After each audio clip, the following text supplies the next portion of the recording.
Baik, bismillahirrahmanirrahim. Assalamualaikum warahmatullahi wabarakatuh. Di sini saya akan menjelaskan algoritma metode bisection. Sebelum kita memasuki algoritma metode bisection, alangkah baiknya kita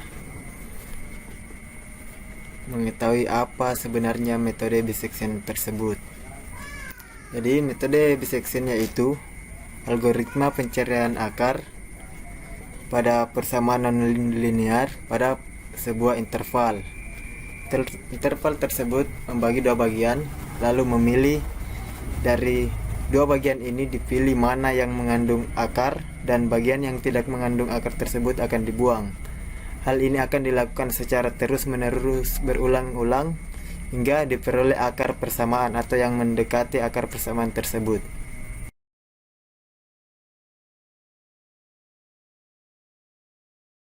Setelah saya memaparkan sedikit pengertian dari metode bisection tersebut, di sini saya ingin menjelaskan algoritma dari metode bisection tersebut.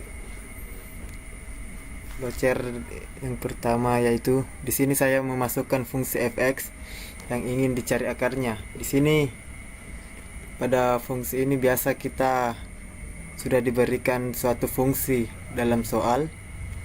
Setelah itu kita memasukkan nilai epsilon.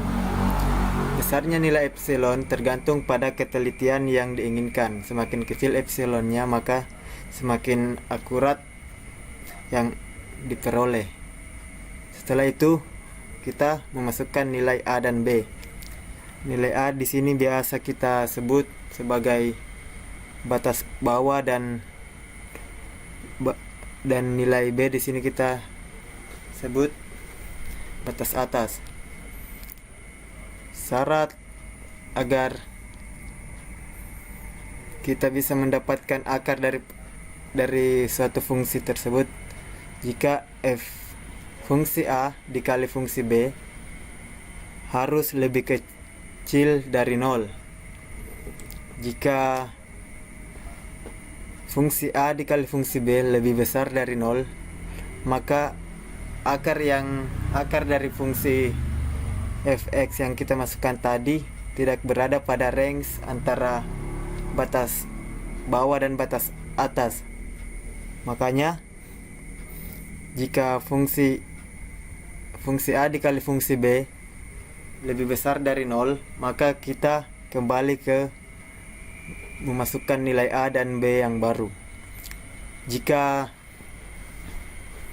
fungsi A dikali fungsi B telah memenuhi syarat lebih kecil dari 0, maka selanjutnya kita membagi dua nilai A dan B tersebut, yaitu kita memasukkan suatu variabel di mana variabel tersebut mempunyai rumus A tambah B dibagi 2.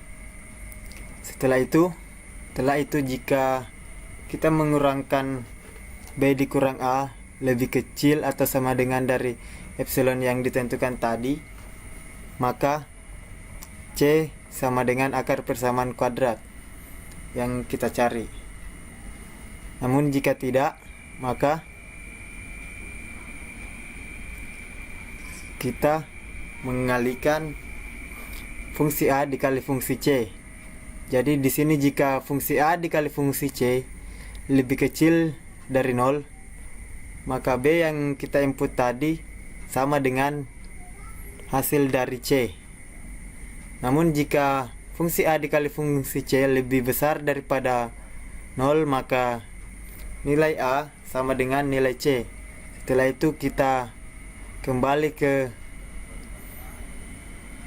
kondisi B dikurang A lebih kecil atau sama dengan epsilon. Jadi di sini pada kondisi ini akan terus berulang sampai epsilon ini lebih besar atau sama dengan dari B dikurang A. Mungkin sehingga di sini kita mendapatkan nilai C sebagai akar kesamaan kuadrat dari fungsi tersebut. Setelah itu